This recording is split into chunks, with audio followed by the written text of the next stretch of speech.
Right, today I'm going to finish up a little bit that I didn't finish on Tuesday in our lecture on alternative dispute resolution.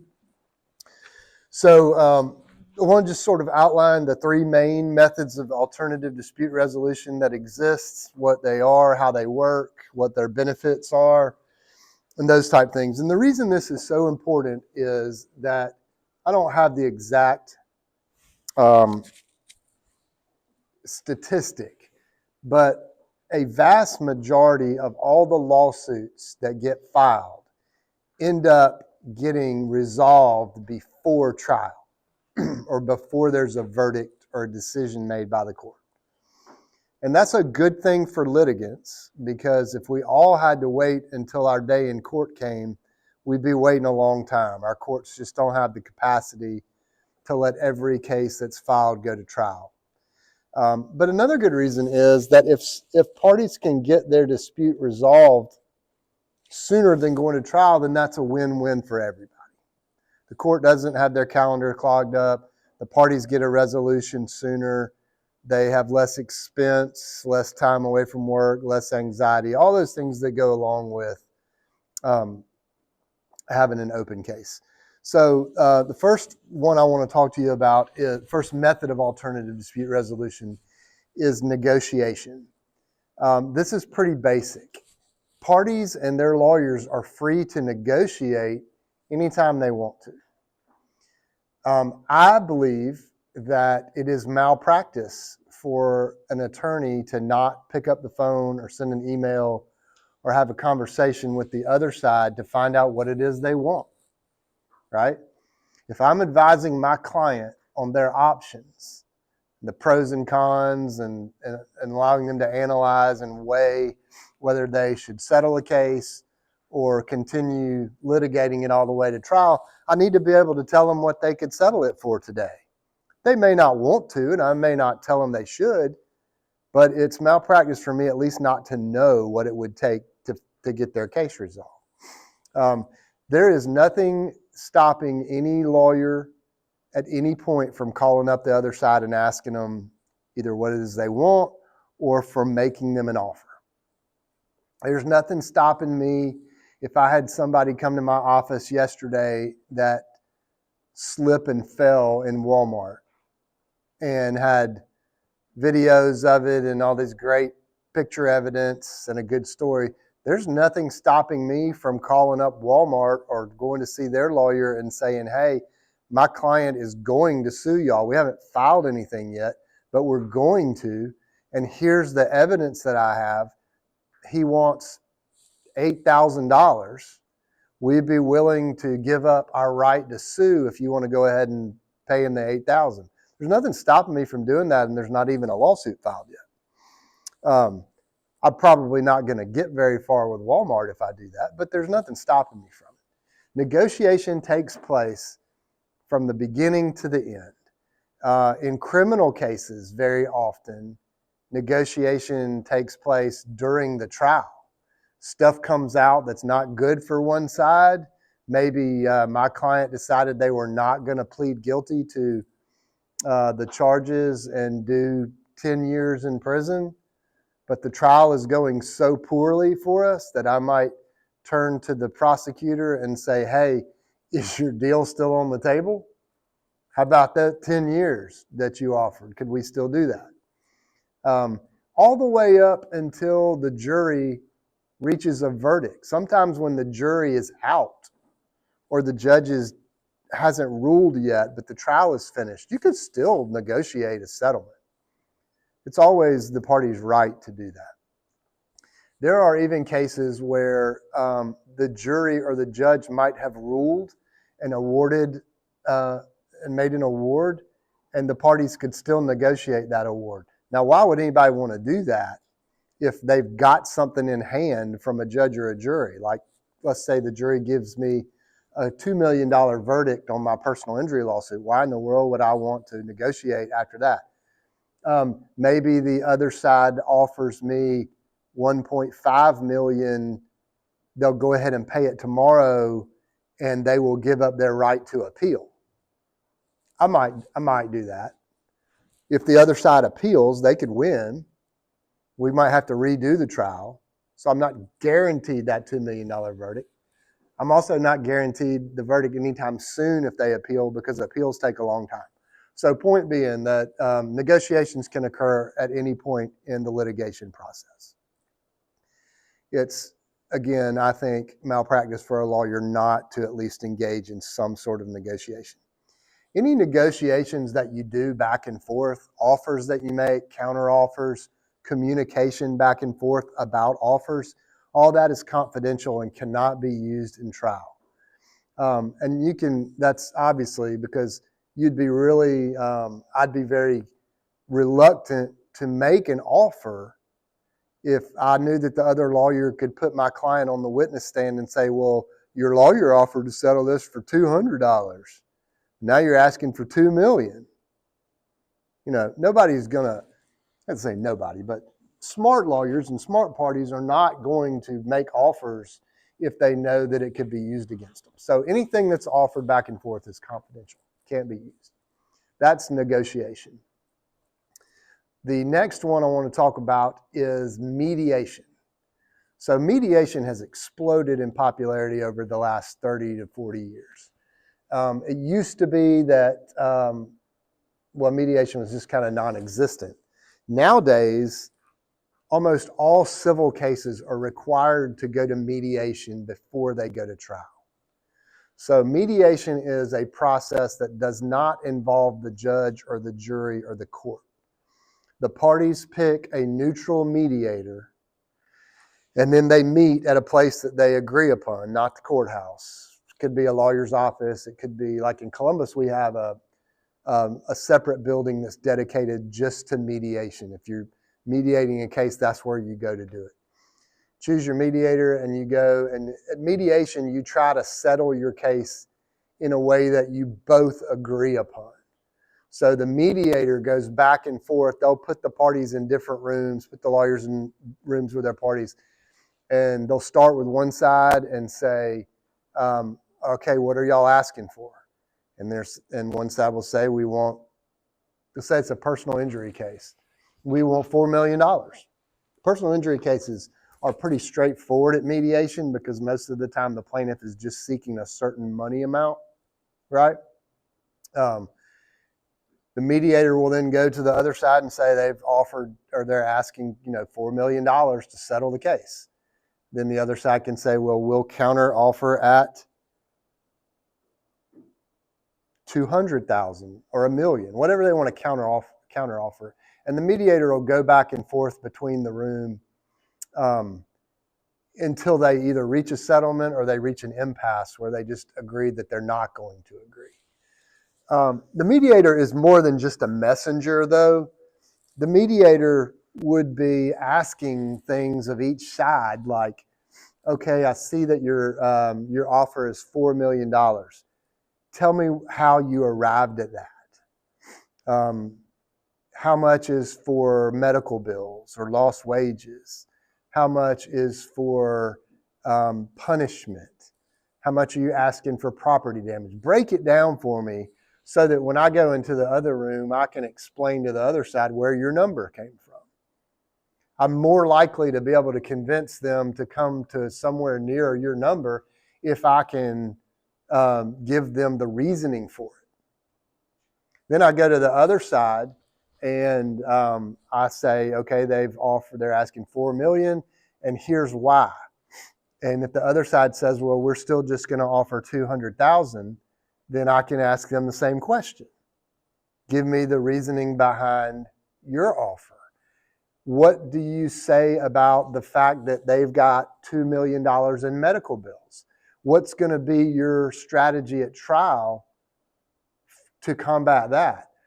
How are you going to offer $200,000 when it's more likely that this is going to be the evidence at trial? Or what do you have to combat that? So that way the mediator is able to sort of dig a little bit deeper and get the sides to be maybe more realistic about what it is they want. Like I said, in a personal injury case, it's mostly about the dollar amount. But if you think about, again, it's not business law, but it's easy to conceptualize. for you. If you think about a divorce case, whereas the personal injury case, we just were worried about the amount. In a divorce case, I'm worried about custody of the children. I'm worried about, we've got to decide when they're visiting which parent at Christmas, how many weeks they're spending with each parent in the summer, how they're splitting up spring break, which parent is paying child support and how much, whether one of the parents is paying alimony to the other and how much and for how long. If they have debt, we've got to negotiate who's going to pay what debt. You take this credit card, I'll take this credit card. If they have assets, how are we going to split up the cash? How are we going to split up the house? Who's going to live in the house? Are we going to sell it, split up the proceeds? How much is your retirement account? And how are we going to split that up? If somebody gets retirement from the Army, how are we going to split that up? There's a bunch of different issues in a divorce case. So if I started a divorce mediation, I might take the first offer from one side to the other, and it might have 20 things on it. It's not just the $4 million, it's all of these things. And we'll go through them one by one and either agree on it or make a counteroffer. So I used to do a lot of divorce mediation before I just got to where I couldn't, my patience just ran out in listening to people.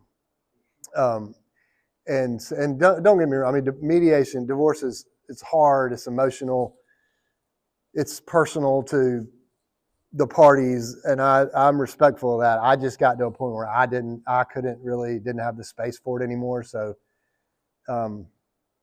what really happened, if you want to know, is I was mediating a divorce case, and we were talking about the issue of car insurance and whether or not the husband, how we were going to handle the car insurance post-divorce. And he said, well, I've already canceled her insurance. And I was like, you did what? Because the court, you're not allowed to do that. I know I'm getting off on a tangent, but I like to tell stories. And he had like 2 kids under the age of 5. And I was like, you're letting her drive around with no insurance and your children are in the car? And she doesn't know that you canceled it? And he was like, yeah, that's about the size of it. And I was like, man, that is one of the worst things I've ever heard. I was like, you're a terror. I mean, and then I was like, that was probably, mediators are supposed to be neutral and not express opinions and that kind of thing. And I was like, I probably crossed the line there. That guy did deserve it. But if I can't keep my cool on stuff like that, then I don't need to be mediating divorce cases. And then the other thing that I got going was I would get in these cases and they would be fighting about custody of the children. And so the first question I would ask is, what is your offer on custody? And if mom says, well, they're going to live with me. And I'd go ask dad, what's your offer on custody? And he's like, well, the only way I would settle is if they live with me. And if mom says the only way she's settling if they live with her, then I tell everybody we're done. I'm not going to spend 5 hours all day arguing about this if the only way you're going to settle is you get custody of the kids. I don't know why I've gone off on that. Anyway, mediators don't make decisions. So they don't decide who gets what, who's wrong, who's right. They can't force someone to settle. They just try to facilitate the settlement negotiations. And they're pretty successful at it. A lot of times the parties just haven't been put together in a forum or a situation where they could get their case resolved. A lot of times they're very glad to do it. Mediation is helpful for that. It's less confrontational. You're not in the courtroom. You're not trying to have all these gotcha moments. You're not being on the witness stand, being cross-examined. You're not laying out all your personal business in front of a strange judge or a strange jury. It's just a little easier sometimes to settle. The other thing we can do is, the reason I think it's helpful, I might be mediating that divorce case, and we might have 20 things on our sheet of paper that we're negotiating over. Well, we might end up agreeing on 15 out of the 20, and we didn't get the last 5. That was still very useful for the parties Because going forward between the end of mediation and the time that they go to trial, they now know what it would take to finish out the case. They've got a framework for settlement laid out. And I would tell my people very often, I don't know the statistic, but the majority of cases that didn't settle at mediation ended up settling before trial based on the groundwork and the framework that we developed at mediation. So it's very helpful in that sense. Very helpful in that sense. Another way that it's helpful is in the business context. We might have a business dispute that involves a specialty niche. Maybe the dispute involves intellectual property or some computer, something that's very technical. Maybe it's over construction, and the construction litigation is very complex, very technical, very detailed. I might rather mediate my case and us choose a mediator who has an expertise in that particular area than I would just go into court and risking having a judge who may not have any experience in deciding these type of cases. Or maybe over their career, they've had one or two construction cases. I'd rather have the mediator who mediates construction cases for a living. They live and breathe and work every day construction litigation. I sure wouldn't want to entrust my complex technological case to a jury of my peers. 12 random citizens are going to decide my business dispute that has all these technical things that they have no training in and no expertise in. No, thank you. So mediation gives me the chance to choose somebody who might be more suited to facilitate my discussions. The most important feature of mediation, though, is that the parties have control of the outcome in their hands. They can agree to settle or they can say no. But if they settle the case, it's only because they wanted to. They had ownership in the outcome. If we don't settle, and I tell people this in mediation all the time, or used to, while you're here, you have the power of yes and no. Nobody can make you do anything you don't want to do. But when you go to court, the control is completely out of your hands. Right? The judge or the jury is going to decide what happens with your kids, with your assets, with your business.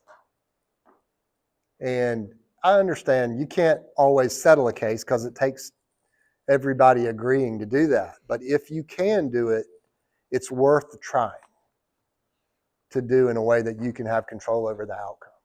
So that's mediation. It's required in all civil cases pretty much across the board. Has a great success rate.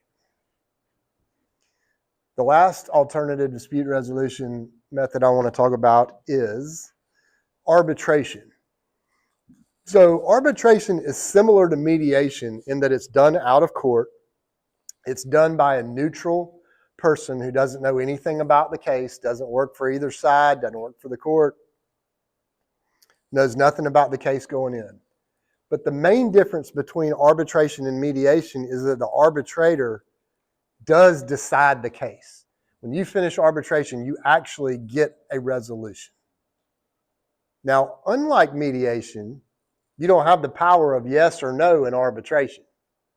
You're not agreeing to anything. You're just saying up front that you're going to let this person decide your case for you.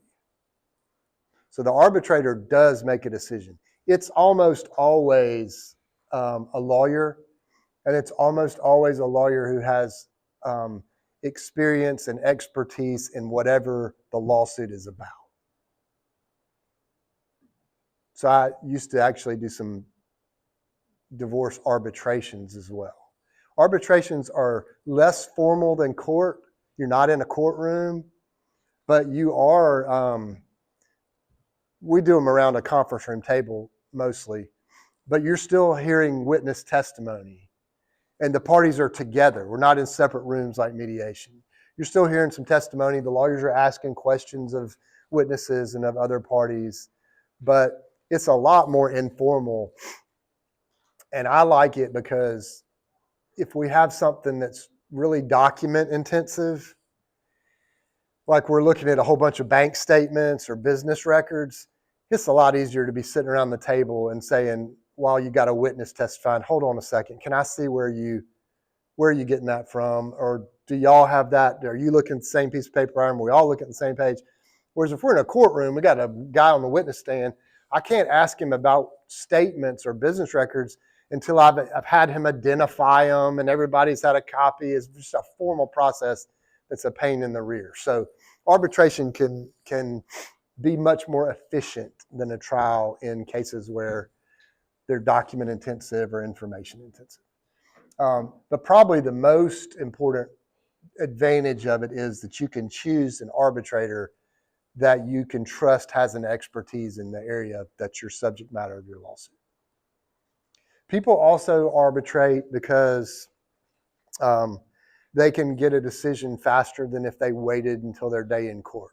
Court calendars are basically arranged by age of the case. So you have to wait your turn in line, and that may be a couple years. In fact, it's likely going to be a couple years in bigger cases before you can ever get to a trial. And in business, you might rather have the certainty of an outcome, even if it's not the outcome you wanted. If I know I've got some exposure, I'm being sued for something, and I could make it go away for $50,000, I might just rather do that. So the quicker I can get it resolved, the better. So parties can always say, hey, let's arbitrate and let's go pick an arbitrator and let's get this thing done in 6 months. That's usually going to be an advantage to the parties.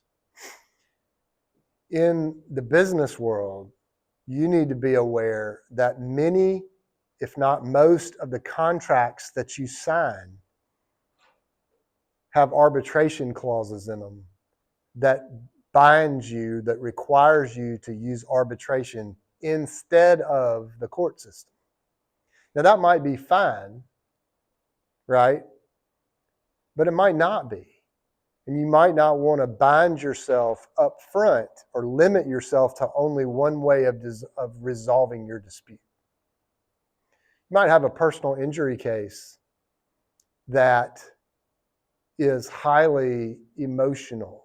Maybe someone died. Maybe something really awful happened. And you'd much rather have a jury hear your case because they'd be more sympathetic to it than an arbitrator who does this day in, day out, and who has become desensitized to things like that, and who understands it's more of a business transaction, right? You don't know ahead of time what will be better. I don't like being limited in my choice. I like to have choices. So you just need to know that when you sign contracts, when you enter into agreements, a lot of your leases, if you have signed leases, you've probably bound yourself to arbitration rather than court if you have a dispute with your landlord. For businesses, they put those clauses in there for a reason. It makes sense for them. They would much rather have their cases decided by an arbitrator, have them decided quicker, have them decided cheaper, without all kinds of exorbitant lawyers' fees, without unknown time passing. If you're a large corporation, you don't want to be litigating cases with dissatisfied consumers in jurisdictions all across the country. You might get sued in Muskogee County, Georgia. You might get sued in Orange County, California. Might get sued in Travis County, Texas. That's expensive and inefficient and costly. If you have arbitration clauses where you know you're going to resolve your thing by arbitration, you might even be able to do it by Zoom. Nobody had to travel anywhere. So arbitration, don't get me wrong, has a lot of advantages. I just don't like it when I have to give up the freedom to choose how I'm going to resolve my dispute. If I'm a business, I'd probably much rather put arbitration clauses in all of my contracts and agreements. So that's something you would need to pay attention to as you enter into those things and as you negotiate them. Any questions on alternative dispute resolution? All right, I want to, I'll put in your materials a basic, it's kind of rough looking, but this is a chart and it basically summarizes alternative dispute resolution and the different methods. So if you need any sort of review on ADR, that's a good place to start.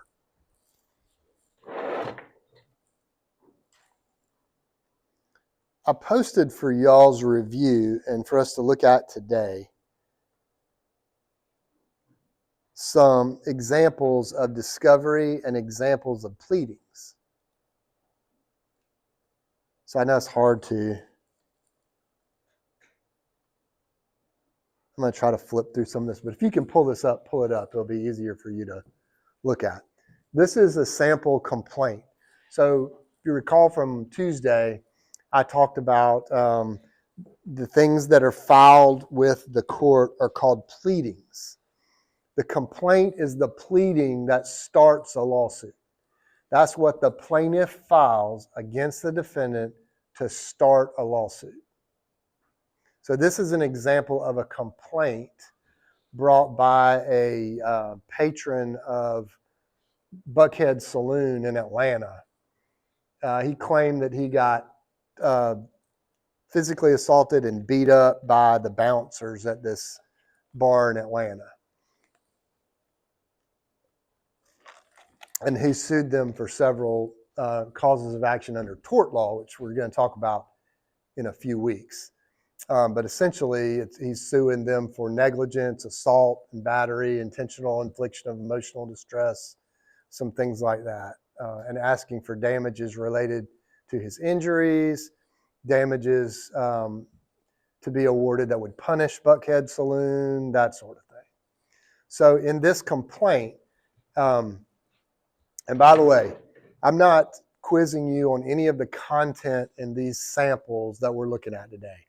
I just want to use them to demonstrate and show you how the stuff we talked about shows up in real life and how that looks. So the content of these is not going to be tested.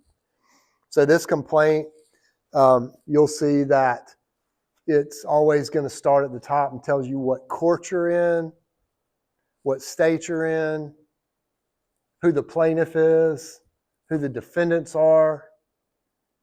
It's going to tell you the title of the pleading. In this situation, it's a complaint. And then this lawyer has done a good job of labeling the subparts of their complaint to kind of make it easy to refer and see where we're going.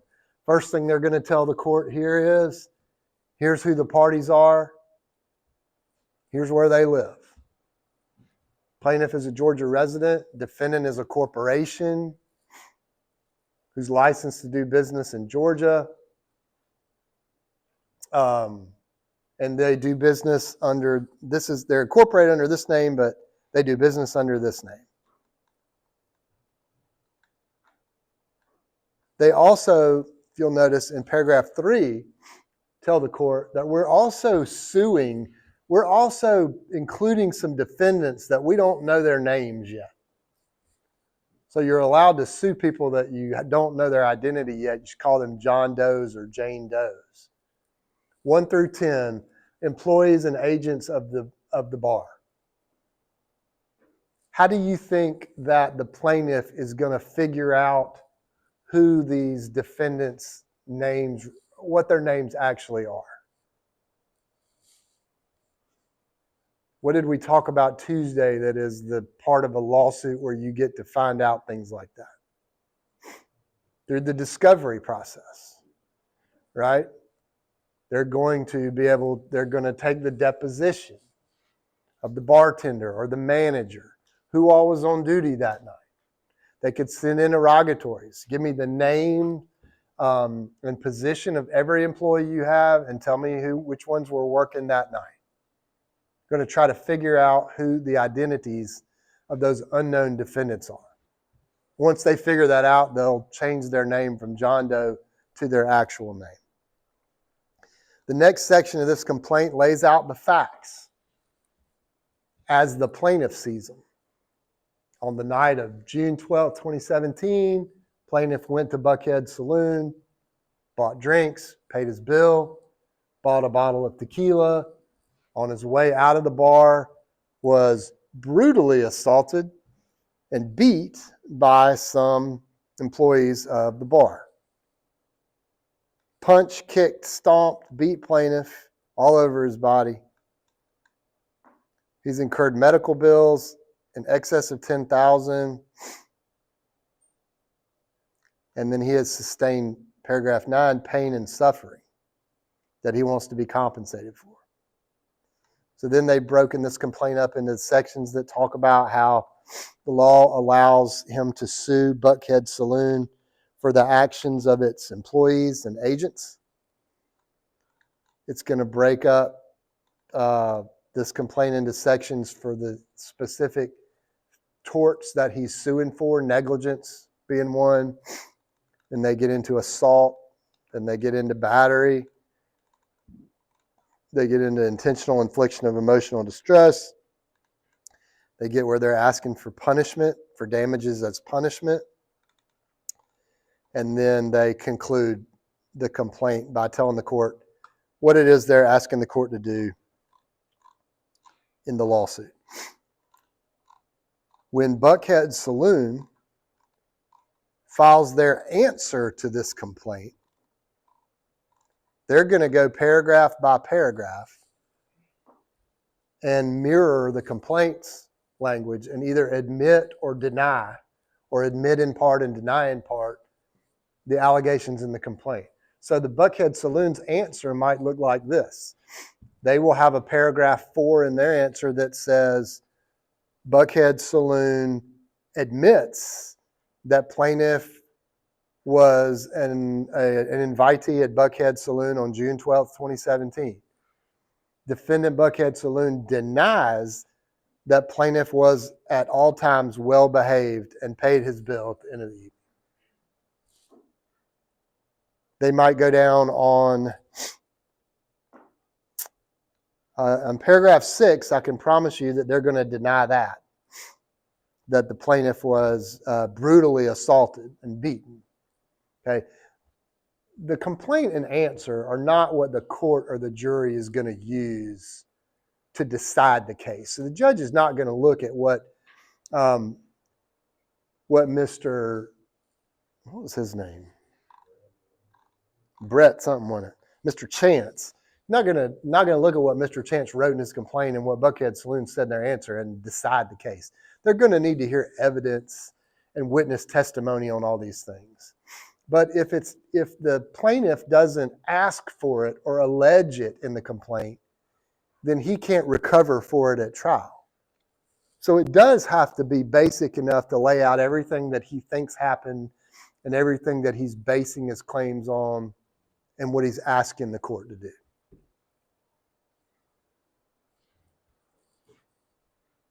A complaint. So we talked about that Tuesday, and this is a real life example of one. All right, after the complaint and answer get filed, then we commence discovery. And on Tuesday, we talked about discovery tools of interrogatories, a written list of questions that must be answered under oath, request for production of documents, and depositions. So I'm a little worried about my phone dying. How charged up are you? Thank you. I'm sorry. I know I'm keep doing this to you, but I can't because of the microphone thing. Can you plug it in the side of the microphone? I don't know. I don't think it'll work like that. Oh, it might work. I'm not sure. You know, it's worth trying because I don't know why else that thing would be there. All right. Good idea, Mr. Janeway. Thank you. So in this deposition sample that I've put up here, it's really easier to read on your screen because it goes this column and then this column. So it's top, bottom, then top, bottom. This is an example of a deposition from a divorce case. And what I want you to see from this is how depositions allow the lawyer who's taking the deposition, who's asking the questions, to ask a question, get the answer, and then follow up on that. That's the main advantage of a deposition.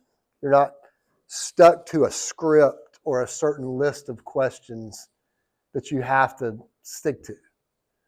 So you can see that in this case, up on page 23, the lawyer says, do you remember we sent you some interrogatories in this case that you answered? And you answered, we asked you already previously if you had had sex with anybody besides your husband, and you said no. You remember that? She says, yep. And he says, with that, when you were sworn to that in June of whenever that was, at that point you had already been with Mr. X. And her explanation is, well, I filled out the answers and gave it to my lawyer before I was with this guy. By the time my lawyer got everything ready and sent it over to y'all, I had. But the time I answered it, I had. That's her explanation for it. This is under oath, and her interrogatories were under oath. So you can see where a lawyer is laying some foundation for trial, that this witness is untruthful, that this witness lies about things, that this witness is covering up some of her activities.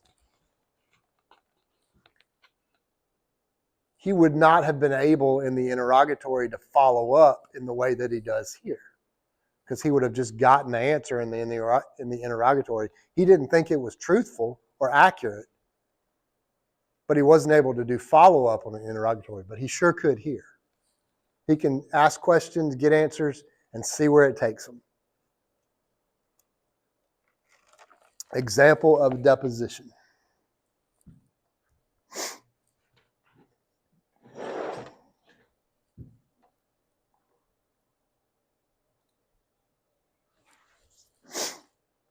I also have for you an example of interrogatories. These are actual interrogatories that I used in a divorce case years ago. And that looks like I represented the defendant, and I sent these to the plaintiff. I would have sent these at the very beginning of the case. And the purpose of this would be for me to get a good basic idea of what I'm dealing with, so that I can either follow up with more interrogatories, I can then send requests for production of documents based on what I find out here, and I can take people's depositions if I want to follow up. It's also helpful, as I told you Tuesday, to ask things that would be cumbersome and that would just take up a lot of time in a deposition that you might not necessarily need. There are a lot of questions you can ask basically up front. Tell me who you are. Tell me some of your basic identifying information. Tell me who you live with. Tell me all the jobs that you've had over the last 5 years. Who you worked for, how long you were employed, what type of work you did, and what your work schedule was. I could ask that in a deposition, but it would take up time. And I also run the risk of somebody not remembering or not remembering exactly. And then we're not going to call time out and stop the deposition so they can go make a phone call and figure out what the exact dates that they worked for so-and-so. You ask me the exact dates I've taught for CSU, I can tell you approximately, but I can't tell you exactly. It's been 20 years. But if I sent that in an interrogatory, if I got this in an interrogatory, I can't send back something saying I'm not sure. I mean, I can figure out which dates I worked for CSU. It's going to take me a little time. So these are things I might ask in interrogatories. Tell me what your annual income is for all sources for the last 5 years. Not just your salary, but interest, dividends, deferred income, commissions, stock options, things like that. I want to ask these questions in a way that I can capture as much information as possible. Because the other lawyer and the other party are going to read these, and if they're any good at what they do, they're only going to answer what you asked. They're not going to give you any additional information that you didn't ask for. And that does, if that sounds to you like we're playing a game, it's because we kind of are. I'm not doing my job. If I know what they're asking for and they need, but they don't ask for it the right way, I'm not doing my job if I give it to them. If they only say, please state your gross annual salary for the last 5 years, but my client got stock options, commissions, dividends, all that, I'm not including that. They didn't ask for it. So it needs to be worded in ways that it's accurate enough to require the response that you want. Now, there are plenty of lawyers who will find ways to not give you what you need and to not answer the question the right way. And that just makes things more difficult on everybody, but it does happen. So in this example from the divorce case, you can see I'm just asking for basic lists of stuff so that I can then follow up. List all the debts you have. Tell me all the doctors you see, therapists you see, and why. If you have hired a private investigator or had my client followed or surveilled or watched, tell me who you hired, when they did it. Tell me if you have photographs, videos, phone call. Tell me what all evidence you got from it. If there are any witnesses that you plan to call at trial, who are they? What is it that you believe they know about the case? What's their address, phone number, and email so I can get in touch with them?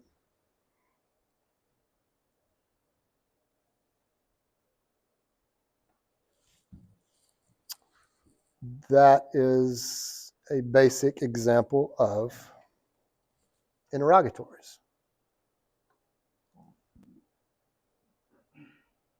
So now having talked about interrogatories, depositions, requests for production documents, and having seen a couple of examples, what are your thoughts, takeaways on discovery? What comes to mind? What's the first thing that comes to mind, Ryan? The amount of time it's going to take. It is going to take a lot of time. Yeah, if somebody tells you that they want every email that mentions this employee, you have to figure out how to get that done. You also are going to want to review everything that you send to the other side, right? I'm going to look at what I send. I may tell my client, hey, you got to come up with all this stuff, but you bring it to me and I'm going to go through it. I need to know what we're sending. I mean, it doesn't mean I can't send it, but I don't want to be surprised at trial. He brings me his credit card statements and I see that he's got these flights to Hawaii on there. And I know his wife didn't go with him. I need to know what the story is on that. If I'm a good lawyer at it. What other thoughts, Xavier? What's your thought on discovery? Just like how deep it will go, like the amount of information that kind of gets pulled out, because as you go like day by day, you kind of forget certain things. You do forget. It is. You forget like certain stuff that you like do, and so now it's kind of all being brought up, and I think it'll like probably alter like the situation at hand. That's a great point. A great point. I think that it would make me nervous that I'm going to answer something in a way that's going to make me look bad, but I'm answering it in good faith. Like in a divorce case, you got to do an affidavit, a sworn statement listing all your expenses, and it breaks down like your utilities and stuff. And maybe if it's like, what's your power bill? I'm like, I think it's like $1,000 a month. But then the lawyer asks me at trial, well, I've just averaged up your power bill for the last year and it's $800 a month. You put down $1,000. That stuff doesn't really move the needle at court. That kind of, no judge or jury is really going to think this person's lying because they overestimated their power bill by 200. What they're going to think is, that'd probably be me too. I just got to guess at what it is. But if I put on my financial affidavit that I make $50,000 a year from CSU, and then it turns out at trial that they can show that I've made all this other income, that's going to make me look bad. But little things usually don't. But to your point, it is nerve-wracking to think about all the things that you are doing under oath that you worry may not be exactly accurate or right. Any other thoughts on discovery? Anybody excited and hope that they get to have their deposition taken one day? No, Daquan? Would anybody like to be the person taking the deposition and asking the questions? No? One of the fun things about taking the deposition or asking questions of witnesses is that they get frustrated and they want to ask you questions back, and you get to say, sorry,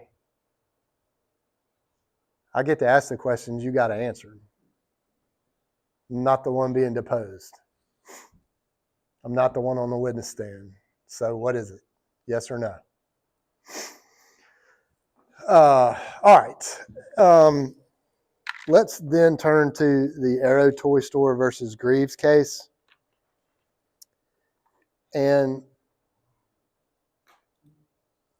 the reason that I assign you cases is because I like for you to have real life examples of the things that we talk about in class that may be abstract or sort of theoretical. I like you to see how it's applied in practice. So the things that I want you to pay attention to in this case are what this lawsuit was about, what the defense of the defendant was as it related to jurisdiction, how the court laid out the facts of the case, how the court dealt with precedent, and how the court showed how precedent evolved over time to the way that the courts view jurisdiction questions now. And then finally, at the end of the case, how the court applied the law to the facts to decide this case. So these are all things that we've talked about in theory, and this shows you kind of how they shake out in practice. So in this case, who was the plaintiff in this case? Who brought the case? This is a little bit of a trick question based on the title of the case that you see pulled up. Mr. Janeway? Yeah, Gordon Greaves. Greaves was the plaintiff, that's right. The reason he's on the other side of the V in this is because we're looking at the appeal. And Arrow lost, and so they were the ones who appealed. So the parties got flipped on appeal. But at the trial court level, Greaves was the man who brought the lawsuit. Good. Where was Mr. Greaves from? Georgia. He's a Georgia resident. Who was the defendant in the case? Arrow Toy Store. And what was their residency? They're a Florida corporation, right? Very good.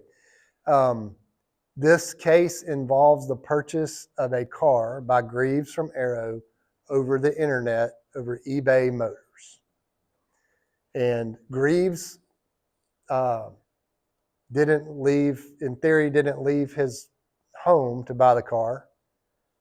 And Arrow didn't leave their dealership in Florida to sell the car. They did all this electronically. Greaves won the bid. They went back and forth a little bit on some details about warranties and insurance and that kind of thing. And Greaves ended up winning the bid, placing the winning bid. They faxed each other the contracts to sign, and then Arrow had the car delivered to Greaves at his home in Georgia. Those are the facts of the case. That's what happened. What was Arrow's first defense in this case? Actually, let me back up. What state did Greaves sue Arrow in? Georgia, right. So what was Arrow's first defense, Mr. Johnson? That they didn't have any contacts in Georgia, so it wouldn't make sense for them to be sued before Georgia jurisdiction. All right, that's right. Their first defense was, hey, Georgia court, you don't have jurisdiction over me. Greaves can't sue me in Georgia because I believe that I'm a Florida resident. My business is in Florida. I don't transact business in Georgia. I don't have enough contacts with Georgia that we could base jurisdiction on. Greaves then, of course, said, oh, yeah, you do. And here's why. The trial court then had to decide that threshold issue.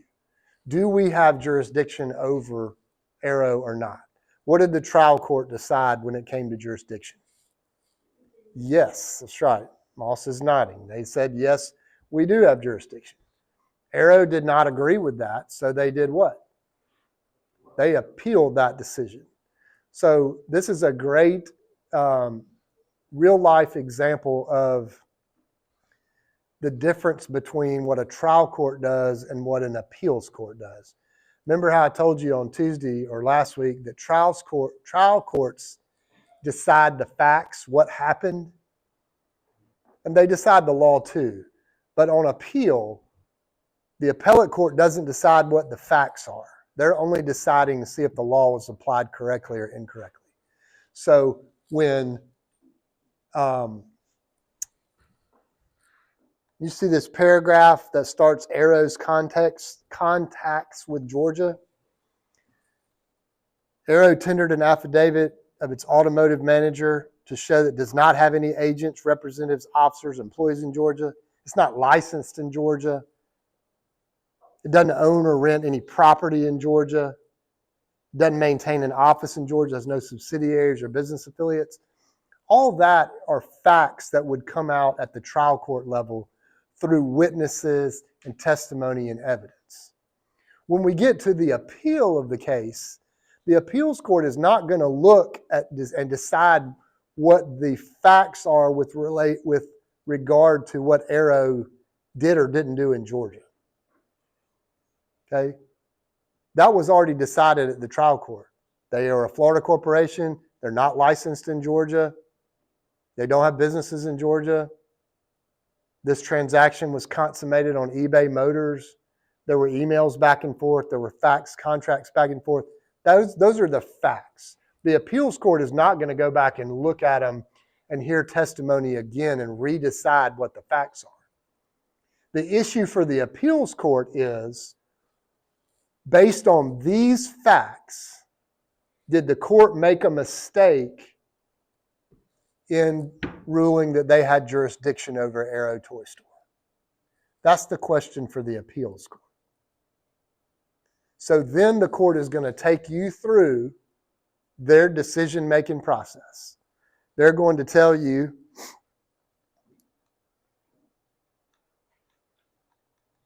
what the law is that they're studying, in this case, the Georgia long-arm statute. The Georgia long-arm statute, they're telling you what it says right here in applicable law. A court of this state could exercise jurisdiction over a resident of another state if they transact business in this state, if they commit a tortious act or omission within this state,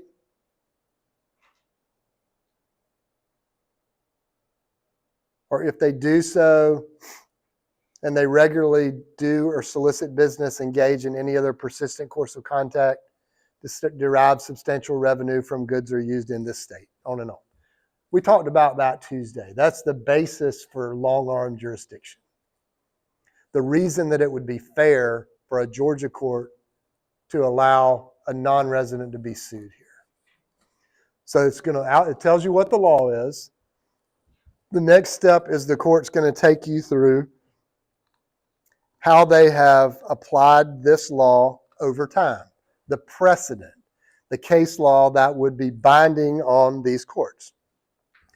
And what this court says that when we first started interpreting the long-arm statute, and I took the case years of these precedent cases off just to make things shorter for y'all. But this Coe and Payne case, this Maya Thomas, these are 50, 60 years ago. They're not recent. So the court's saying when we first started looking at this, we would require presence, actual presence, physical presence in the state. And then over time, we decided these cases in a way that we would look at whether or not the advertisement was passive or active, soliciting customers or business, how it was sent. Then we got to where, we looked at cases that if it was just mail order, we would say that's not enough for jurisdiction. But then we changed our mind, and over time we would say, if a seller in another state put a good into the stream of commerce and out into other states, we would interpret that as doing business in our state, and we would find jurisdiction. So we went from you had to be here physically to you just had to send something here.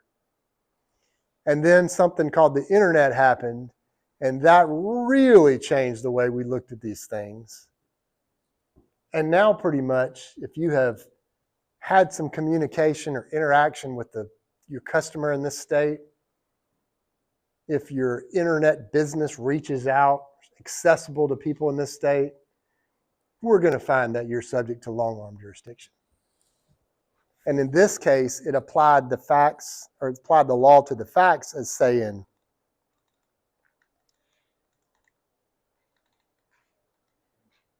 in this case,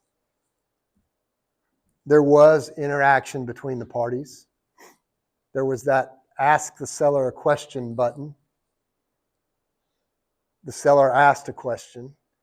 The buyer asked a question. The seller offered advice on the warranty. They negotiated. They faxed a contract into Georgia, got faxed back to Florida. And then what did Arrow actually do with the car? Delivered it here, right?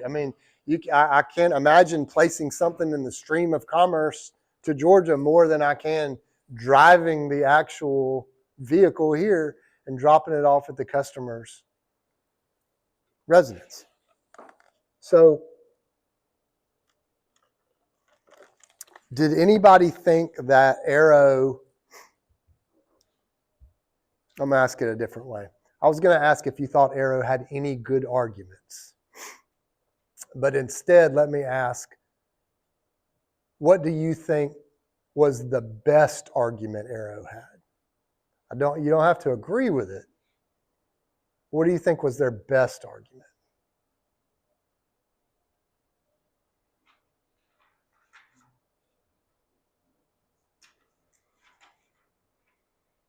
What about, did anybody think that pick up on Arrow saying, or what's your evaluation of their argument that we've only ever sold 2 cars to Georgia residents? Janeway says that only hurts your case. It shows you've done it one time before, right? Well, what if I said to that, what if I responded to that by saying, we've sold 1 million cars and only 2 of them in our history have ever been in Georgia. If you do that as a percentage of our sales, our Georgia customers are 0.00002%. What's your response? Quantity of the other things aren't relevant to what you're doing in Georgia. You still sold one here that was worth $30,000 that there was a problem with. I don't think that's a great argument. I mean, I don't think that was a good argument for Arrow, but it was one that they made. I mean, I think the fact that they didn't have anything physically going on in Georgia was good facts for them. It wasn't good enough, but I think those were good facts for them. Yes. Yeah, I think at the time of the case, like when they were saying that they didn't have any like context or anything, I think that was like their best argument until they brought up that they sold 2 cars there. Because if you look at the time period, like the internet and e-commerce is still like getting ramped up a little bit. Like it's not at the platform that it is now. It is something that's brand new. So it kind of based on looking at like the precedents of like all the other cases, it probably would have went through if they didn't sell anything in Georgia. What if this case involved a used laptop and Greaves bought it off eBay for $100, and the seller was not a business; it was just a private citizen? What do y'all think? Does that change your analysis?